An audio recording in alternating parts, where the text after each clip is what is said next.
ماشاء اللہ ہمارے یہاں ماشاء اللہ لگ گیا، جس طرح کی ساری باتیں ہو رہی ہیں سب سے شکر اور ہر طرح کی سختی اور ابھی بھی ہزار طرح کی باتیں. تو بہت ساری باتیں ان شاعروں کے جو مسائل تھے وہ پولینڈ میں اور پاکستان میں مشترک تھے. اور ہمارا کراچی کوئی اتنا اجنبی شاید نہیں ہے پولش لوگوں کے لیے، اس لیے کہ جب پرانے اور آپ دیکھیں گے کراچی دیکھیں گے تو آپ کو یہ پتہ چلے گا کہ سیکنڈ ورلڈ وار کے دوران بہت سارے جوز جو تھے ادھر ادھر دنیا میں پناہ لے رہے تھے، تو وہ کراچی میں بنتا ہے آئے ہیں. ان کا شاید کوئی قبرستان بھی ہے جو کہیں کسی نے میں نے پڑھا تھا شہر میں. تو ایک ہمارا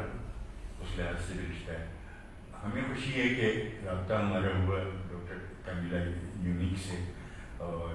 پھر کچھ ہم نے کوشش بھی کی کہ اپنے اشتراک سے نظموں کا انتخاب کریں. وہ نہیں ہو پایا، لیکن آصف صاحب کے ذریعے انہوں نے مجھے ڈھونڈا تھا. تو سب سے پہلے تو ہم نے، اور وہ ابھی بھی برقرار ہے، ان کو پیشکش کی کہ آپ آئیں اور کم سے کم ایک سیمسٹر تک آپ حبیب یونیورسٹی میں پڑھائیں. اور انہوں نے تقریباً آمادگی بھی ظاہر کی تھی، لیکن مختلف مصروفیات کی وجہ سے نہیں ہو سکی. وہ پیشکش و درخواست ابھی بھی باقی ہے، مگر اتفاق ہوا ایسا کہ ان کو ریسرچ کے لیے کچھ وقت مل گیا اور وہ کچھ 1.25 مہینے کے لیے ہمارے درمیان آئی ہیں، جس سے زیادہ وقت تو شاید ختم ہو چکا ہے، لیکن موجود ہیں. تو میں چاہوں گا کہ آپ ان سے سوالات کریں، اس لیے کہ مجھے وہ اقبال کا شعر یاد ہے کہ پولینڈ سے یہ آئی ہیں اور دیگر دانائے راز آیت کے نائے.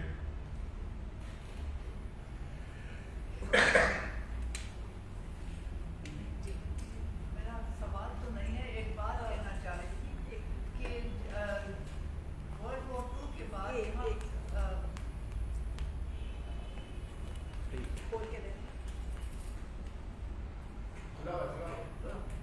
جی بس ایک بات کہنا چاہتی تھی. آواز آ رہی ہے؟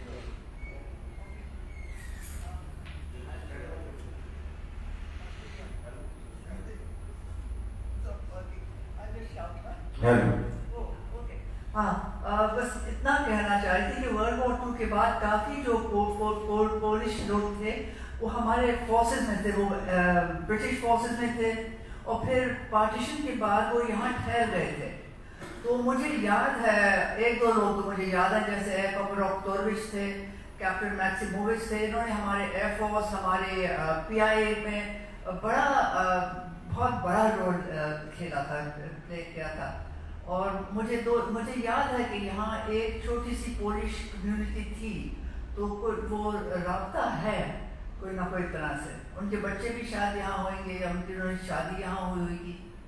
ہاں میں نے رابطہ نہیں کیا، میں نے سنا کسی سے کہ وہاں پر لوگ تو شاید آج نہیں ہے کہ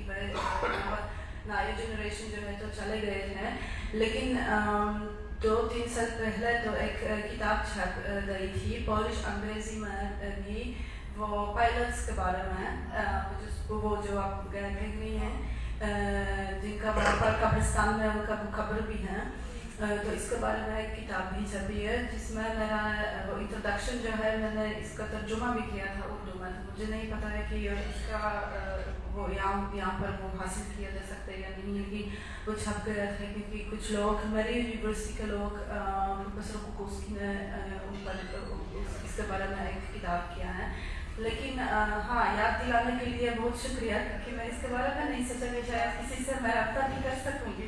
یہاں پر آتے ہوئے، کیونکہ اتنی ساری چیزیں ہیں جسے میں نے سوچا کہ میں چپکے سے میں اپنا ریسرچ کروں گی کسی کونے میں یونیورسٹی میں. لیکن جب سے میں آئی ہوں تو اتنی ساری چیزیں مجھے دلچسپ آئی ہیں کہ اس کا یہ کرنا دلچسپ لگتا ہے، ان لوگوں سے ملنا بھی دلچسپ لگتا ہے.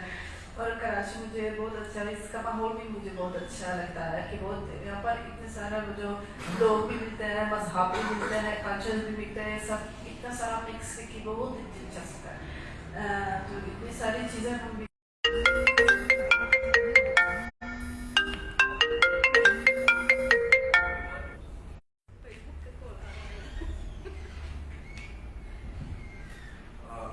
ابھی آپ نے پولش پوئٹری سنائی، کوئی خاص صنف پولش پوئٹری کی ایسی جو بہت رناؤن ہو، اور کیا زیادہ تر رجحان جو ہے پروز پوئم کا ہے یا میٹر سسٹم ہے پولش پوئٹری کا؟ تو آج کل زیادہ وہ پروز پوئم چلتے ہیں، اور وہ جو وائٹ پوئم جو ہم کرتے ہیں کہ جس میں رائم وغیرہ نہیں ہوتا ہے، اس طریقے کا جو چل رہا ہے، مجھے یہ بھی بہت دلچسپ لگتا ہے، کیونکہ جس رائٹنگ کے اوپر میں نے اپنا پی ایچ ڈی کیا تھا، یہ بھی ایک وہ خاص ایک کتاب کے اوپر میں نے کیا تھا جو جس کو ناول کہتے ہیں. تو ہم نے سوچا کہ یہ ناول جیسے وہ جو ناول ہیں، تو جب میں پڑھنا شروع کیا تو مجھے بالکل پوئم جیسا لگ رہا تھا. اتنے سارے میٹافورس اس میں ہیں، وہ جیسے دیکھنے میں تو ناول جیسا لگتا تھا، لیکن پڑھنے میں تو بالکل وہ پوئٹری جیسا لگ رہا تھا. تو اس لیے میں نے سوچا کہ اس کے بارے میں بھی تھوڑا سا بھی کام کرتی ہوں، شروع سے بھی اس کے بارے میں بھی کہ لوگ کس طریقے سے اپنے بارے میں باتیں کرتے ہیں. جیسے بھی ہم جانرز کے بارے میں سوچتے ہیں تو کچھ اس طرح کے جانر ہوتے ہیں کہ اس میں کوئی تبدیلی ہو نہیں سکتی. جیسے غزل ہے نا، غزل ہے تو اس میں کیا تبدیلی ہو سکتی ہے، وہ ہم اس کے بارے میں بھی سوچ نہیں سکتے. لیکن پوئٹری میں اور ناول میں وہ اس میں بہت ساری تبدیلیاں کی جا سکتی ہیں. جس طریقے سے لوگ آج کل لکھتے ہیں، تو مجھے لگتا ہے کہ وہ جو نئی جنریشن جو لکھتے ہیں، جو ہم فیسٹیولس میں جاتے ہیں، لوگوں کو سننے کے لیے بھی جاتے ہیں، تو ہاں بہت سارے ایکسپیریمنٹس بھی کرتے ہوں گے. جیسے ریپ اسٹائل میں کچھ پوئٹری پیش کرتے ہیں، اس طرح کا وہ تو ہر جگہ چلتا ہے، ٹھیک ہے. لیکن جب لکھتے ہیں تو زیادہ وہ پروز پوئم میں مجھے لگتا ہے کہ پروز پوئم کی طرف سے سب کچھ چل رہا ہے. میرا تھوڑا سا ایک مختلف میدان ہے، کیونکہ میرا تعلق اسکرپٹ رائٹنگ سے. کچھ عرصہ پہلے میں نے ایک نیٹ فلکس کی سیریز ہے دا وچر کے نام سے، سپکاوسکی کی کتابوں پہ مبنی، آپ ضرور ان سے واقف ہوں گی، اور اسٹینسلا لیم کی کچھ ناولز ہیں جو ہم نے اڈاپٹ کیے. تو پولینڈ کی جو فینٹیسی فکشن کی جو روایت ہے وہ بہت ہی مضبوط روایت ہے. اور ایک سوال ہمیشہ وہاں پہ بھی بحث میں رہتا ہے جب میں انڈیا میں کام کر رہا ہوتا ہوں، کہ ہندوستان میں بھی آپ نے رامائن مہا بھارت کا تذکرہ کیا، ایپکس کی ایک بڑی مشہور روایت ہے. تو ہندی ادب میں اور پولش ادب، اردو ادب میں بھی فینٹیسی فکشن رواج نہیں پا سکی. ہم ماڈرن زمانے میں نہیں دیکھتے، لوگ فینٹیسی نہیں لکھتے. وہ اپنی صنف ہے جو ہمارے یہاں نہیں آ پائی. اور پولینڈ جو ہے وہ بہت ہی مضبوط روایت رکھتا ہے فینٹیسی فکشن کی، بہت عمدہ کام ہے وہاں پہ. تو کبھی آپ کے ذہن میں یہ چیز آئی ہو یا آپ نے اس چیز کا کچھ سوال کا جواب تلاش کرنے کی کوشش کی کہ کیوں ہمارے کلچر میں یہ ویژول کلچر پہ، کیونکہ آپ کا کام ہے اور یہ خاص طور پہ ویژول کلچر سے ایک چیز ربط رکھتی ہے، تو میں نے سوچا کہ آپ سے ضرور اس بارے میں پوچھا. اسٹانسلاو لیم کا نام اپنے لیا تھا، تو کراکوف میں بہت بڑا فیسٹیول ہے اسٹانسلاو لیم کے نام پر، جو بہت مشہور ہے. لیکن لوگ جو آج کل فکشن لکھتے ہیں وہ فانٹیسی جب لکھتے ہیں، فانٹیسی اور وہ جو پتہ نہیں کیا ہم اس کو فانٹیسی بھی کہہ سکتا ہے، جو لیم نے لکھا تھا. تو کہتے ہیں کہ لیم کا جو تھا وہ انٹلیکچوئل اسٹار پر انہوں نے لکھا تھا. اور آج کل جو فانٹیسی جو جب لکھتے ہیں بہت مشہور ہے سپکوفسکی. آج کل انہوں نے آپ نے سنا ہے نام؟ انہی کا تذکرہ کیا گیا. ہاں وہ یہ ہے کیونکہ وہ بہت مطلب ان کا جو لکھنے کا طریقہ ہے وہ جس طریقے سے وہ پوری دنیا کو کریٹ کیا تھا وہ کیا تھا. لیکن وہاں پر وہ اتنی ساری ہماری چیزیں ہوتی ہیں، کیونکہ میں بھی جس صوبے میں آئی ہوں، کیونکہ میں کراکوف میں رہتی ہوں. کراکوف میں تو میں پڑھنے کے لیے گئی تھی، وہاں پر رہ گئی تھی. لیکن میں اوپولر سے ہوں. اوپولر تو ایک شلونسک صوبے کے سے ہیں، تو ہمارا بھی ہسٹری جیسے تاریخ اور ہمارا جو ٹریڈیشن بھی تھوڑا سا بھی الگ ہے. ہماری جو کہاوتیں الگ ہے، کہانیاں جو ہوتی ہے بھی تھوڑا سا الگ ہے. تو وہاں پر انہوں نے وہ پورا بیس وہاں پر کیا تھا، جس طریقے سے وہ ہمارے پرانے زمانے سے وہ پوری دنیا جس طریقے سے وہ دکھایا تھا. تو بہت دلچسپ لگ رہا ہے. مجھے لگتا ہے کہ وہ جب ہم نے بھی رامائن کا ذکر کیا تو اس میں اتنا سارا پوٹینشیل ہے. میں ہمیشہ اس کے بارے میں بھی سوچتی ہوں کہ اتنے سارے فلمیں پروڈیوس کیے جاتے ہیں انڈیا میں. کسی نے کوئی وہ فینٹیسی والا اور وہ فکشن اس طرح کا کوئی فلم نہیں بنایا تھا. جیسے اسٹار وارز ہے،